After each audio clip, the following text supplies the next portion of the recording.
इस वक्त के दोस्तों तमाम बेहद बड़ी खबरें, मुख्य समाचार आप लोगों के लिए लेकर के आए हैं, जहां पर एक एक करके चलेंगे तमाम बेहद बड़ी खबरें, मुख्य समाचार आप तक आगे इसी वीडियो के माध्यम से पहुंचाएंगे। इसलिए लगातार हमारे साथ आगे इसी वीडियो में बने रहिएगा। तो वहीं दोस्तों, खबरों की तरफ बढ़ने से पहले अगर आप लोग भी इंडिया गठबंधन और राहुल गांधी के समर्थन में खड़े हैं तो अभी इस वीडियो को लाइक कीजिएगा, कमेंट बॉक्स में कमेंट कीजिएगा #WeSupportIndia। दरअसल दोस्तों, पहली बड़ी खबर की तरफ बढ़ते हैं।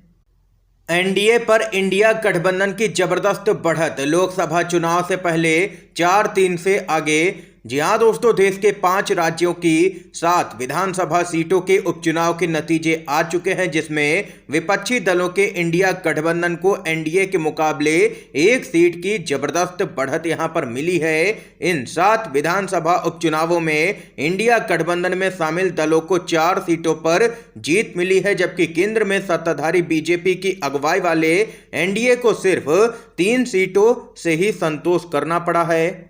बताते चलें, 7 सीटों में से 4 पर बीजेपी की करारी हार हुई है। घोसी में यहां पर इंडिया का डंका बजा है। समाजवादी पार्टी ने जीत का परचम लहराया है, जिसके बाद योगी सरकार की जमकर के किरकिरी हो रही है, क्योंकि बताते चलें यूपी के घोसी में योगी मोदी फेल हुए हैं पूरी तरीके से और इंडिया का डंका बजा है। यह बात इसलिए भी कही जा रही है क्योंकि आप लोगों को बताते चलें, घोसी के उपचुनाव में मुख्यमंत्री से लेकर के 2 डिप्टी सीएम, बीजेपी के प्रदेश अध्यक्ष से लेकर के यहां पर कई सांसद और 50 से भी ज्यादा विधायक, 25 से भी ज्यादा मंत्री यहां पर उतारे गए थे भाजपा की तरफ से, लेकिन फिर भी यहां पर कोई भी नेता चुनाव नहीं जितवा पाया है बीजेपी को और यहां पर इंडिया की जीत हुई है। दोस्तों, अगर आप लोग भी इंडिया गठबंधन के समर्थन में हैं तो वीडियो को लाइक कीजिएगा। एक और बड़ी खबर बताते चलें। G20 समिट के बीच सोनिया गांधी से मिल सकती हैं बांग्लादेश की प्रधानमंत्री शेख हसीना। खबर बताते चले आप लोगों को, G20 देशों के राष्ट्राध्यक्षों का दिल्ली में आगमन यहां पर जारी है और कई मेहमान आ भी चुके हैं। और वहीं बताते चले यहां पर मुख्य विपक्षी दल कांग्रेस के नेताओं के G20 के कार्यक्रम में शामिल होने की संभावना कम है। दरअसल दोस्तों, बताते चले विपक्ष के नेताओं को G20 की बैठक में नहीं बुलाया गया है, जिसको लेकर के राहुल गांधी का कहना है कि इसका मतलब वे 60% आबादी के नेताओं को महत्व नहीं देते हैं। और इन सब के बीच में यह खबर सामने निकल के आ रही है कि बांग्लादेश की प्रधानमंत्री शेख हसीना पूर्व कांग्रेस अध्यक्ष सोनिया गांधी से मुलाकात कर सकती हैं। इसके साथ ही दोस्तों, एक और बड़ी खबर की तरफ बढ़ते हैं।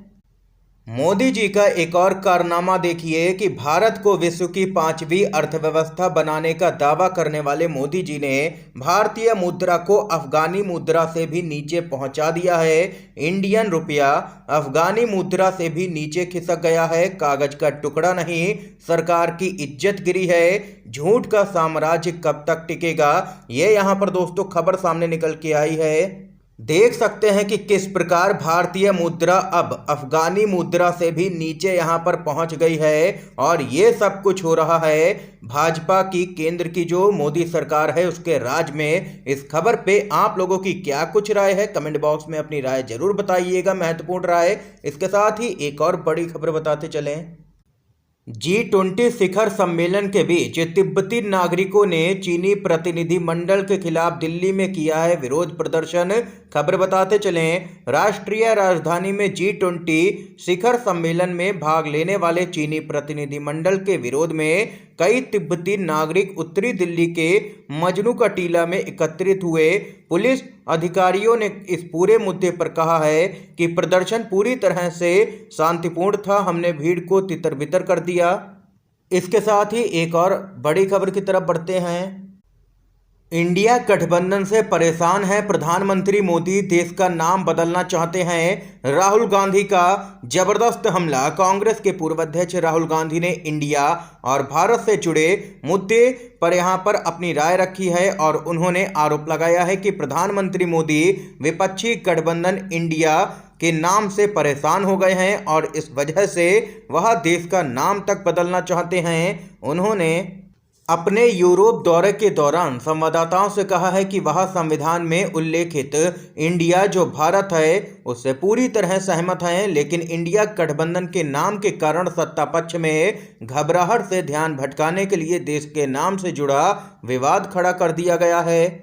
इसके साथ ही राहुल गांधी ने आगे कहा है कि विपक्षी दल यह सुनिश्चित करेंगे कि लोकतांत्रिक संस्थाओं और आज़ादी पर हमला यहां पर बंद हो। ये जबरदस्त निशाना भाजपा सरकार पर राहुल गांधी ने साधा है। इसके साथ ही एक और बड़ी खबर की तरफ बढ़ते हैं। अखिलेश यादव और समाजवादी पार्टी के लिए घोसी ही नहीं, इन जिलों से भी आई है बड़ी खुशखबरी। उपचुनाव में मिली है बम्पर जीत। बीजेपी को लगातार यूपी की जनता अब झटके दे रही है। घोसी विधानसभा सीट के उपचुनाव के साथ ही जिला पंचायत उपचुनाव में भी समाजवादी पार्टी का दबदबा नजर आया है। लखनऊ, मिर्जापुर, जालौन और बरेली में जिला पंचायत उपचुनाव में समाजवादी पार्टी के उम्मीदवारों ने जबरदस्त जीत यहां पर दर्ज की है। यानी कि कुल मिलाकर के देख सकते हैं कि यूपी के अंदर विधानसभा उपचुनाव हो या फिर जिला पंचायत का उपचुनाव, सभी चुनाव में यहां पर समाजवादी पार्टी ने जबरदस्त जीत हासिल की है और भाजपा को जनता ने नकारा है इन चुनाव में। इसके साथ ही दोस्तों एक और बड़ी खबर की तरफ बढ़ते हैं।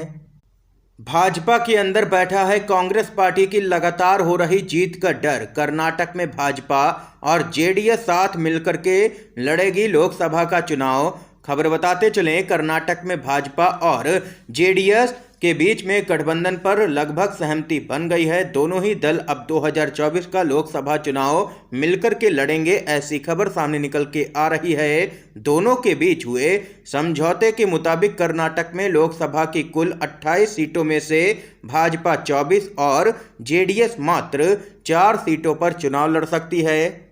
बताते चले, इस गठबंधन की पुष्टि यहां पर कर्नाटक के पूर्व मुख्यमंत्री और राज्य में भाजपा का चेहरा रहे बीएस येदियुरप्पा ने कर दी है। यानी कि देख सकते हैं कि अब भाजपा भी मान रही है कि कांग्रेस का मुकाबला अकेले नहीं किया जा सकता है, क्योंकि राज्य के जो विधानसभा चुनाव हुए उसमें कांग्रेस पार्टी को जनता का एक तरफा समर्थन प्राप्त हुआ और प्रचंड बहुमत के साथ में सरकार बनाई। और अब माना जा रहा है कि कर्नाटक की 28 जो लोकसभा की सीटें हैं उनमें से यहां पर 20 से भी ज्यादा सीटें कांग्रेस पार्टी जीत सकती है 24 के चुनाव में। ये यहां पर खबर है दोस्तों। एक और लेटेस्ट अपडेट बताते चलें आप लोगों को।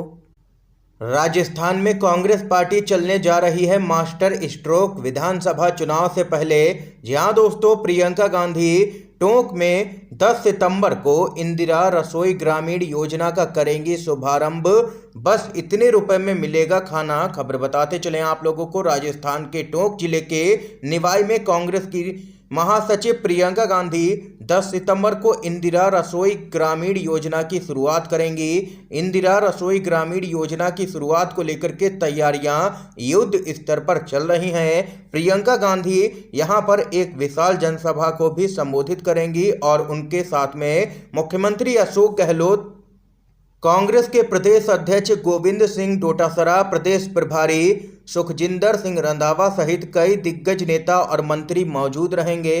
बताते चलें, अभी तक शहरों में 8 रुपए में खाना परोसने की योजना चल रही है। गहलोत ने गांवों में भी इंदिरा रसोई से सस्ता भोजन उपलब्ध कराने की घोषणा की थी, जो कि अब यहां पर जमीन पर उतरती हुई नजर आ रही है। दोस्तों एक और बड़ी खबर की तरफ बढ़ते हैं।